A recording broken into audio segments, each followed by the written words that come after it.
Hi, this is Rich in Phoenix. It is Wednesday, August 6th. I have returned to Phoenix after being gone for approximately 5 weeks. I typically like to travel in the summer and especially leave Phoenix during the month of July.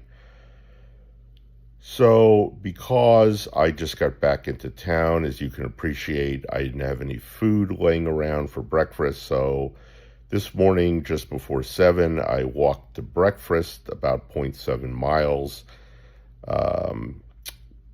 And I walked back and I returned just before 8. It was 95 degrees, 97, real feel in the sun when I walked back. So a total of 1.4 miles round trip. I put on my sunscreen. I drank a bottle of the bubbly water, which you're probably familiar with. This happened to be Waterloo brand, black cherry. No, I'm not being paid by them or anybody else.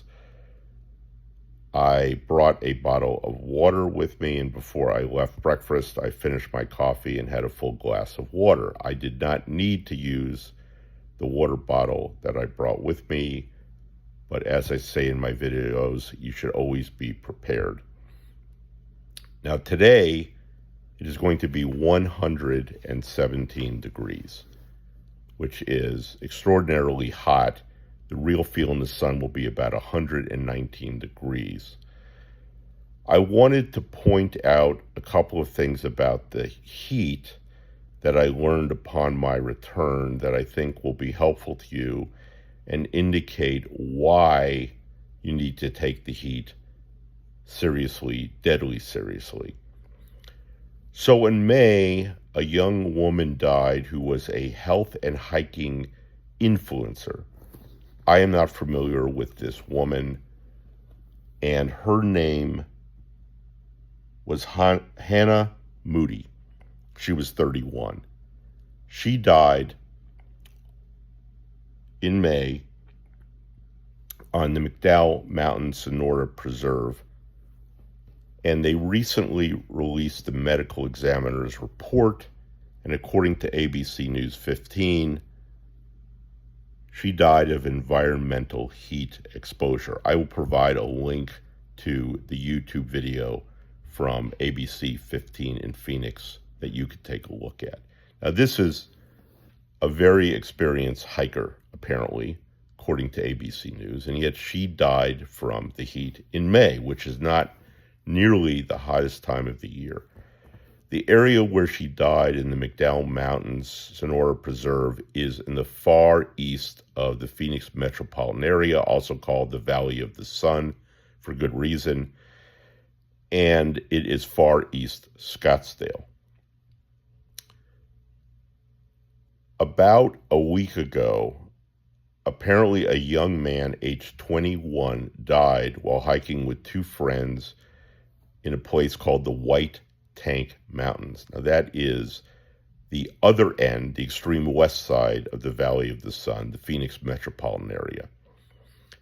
And according to the sheriff's office, the body temperature of this young man reached 110 degrees.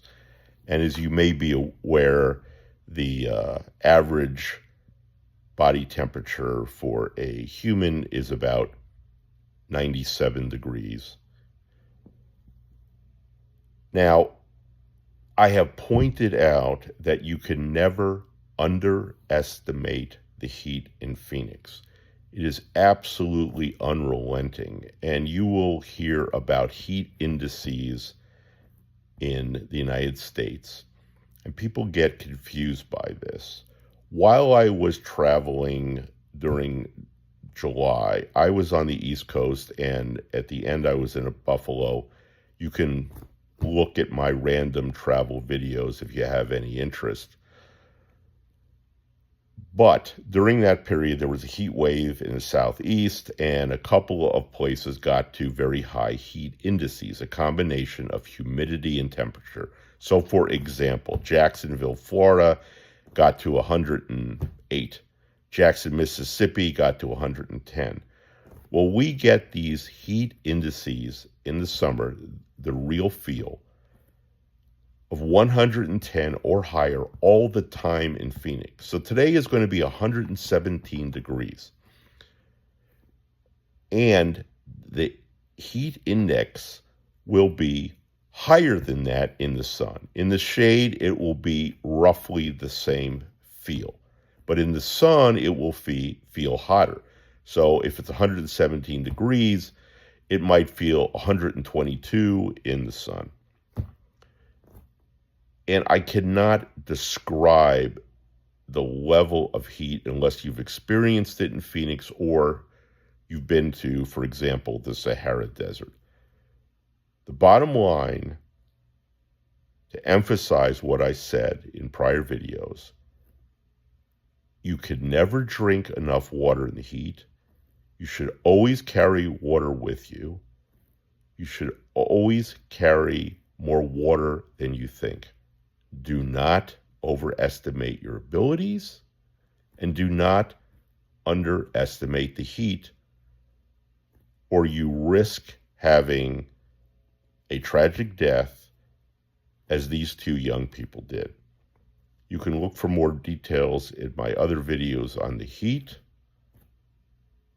Have a good day.